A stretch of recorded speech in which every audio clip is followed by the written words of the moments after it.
बहुत सी भेड़ बकरियां जंगल में चरने गई। उनमें से एक बकरी चरते चरते लता में उलझ गई। उसको उस लता से निकलने में बहुत देर लगी।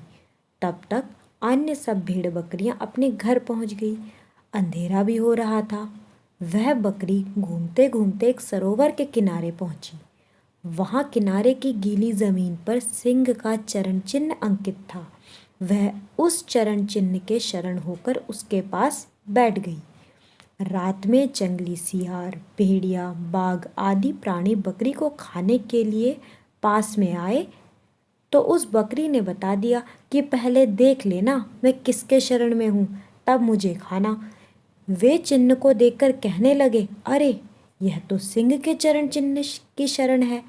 जल्दी भागो यहाँ से, सिंह आ जाएगा तो हमको मार डालेगा। इस प्रकार सभी प्राणी भयभीत होकर भाग गए।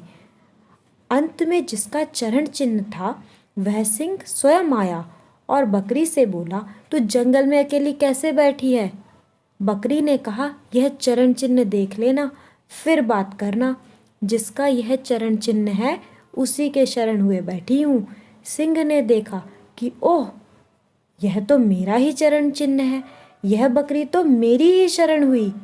सिंह ने बकरी को आश्वासन दिया कि अब डरो मत, निर्भय होकर रहो।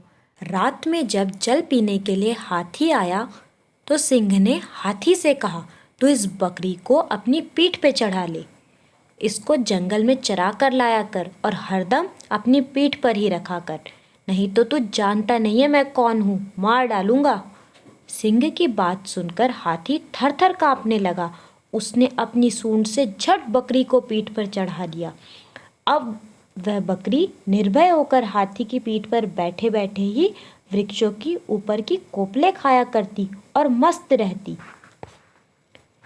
ऐसे ही जब मनुष्य भगवान के शरण हो जाता है, उनके चरणों का सहारा ले लेता है, तब वह संपूर्ण प्राणियों से, विघ्न बाधाओं से निर्भय हो जाता है। उसको कोई भी भयभीत नहीं कर सकता, उसका कोई कुछ नहीं बिगाड़ सकता। राधे राधे।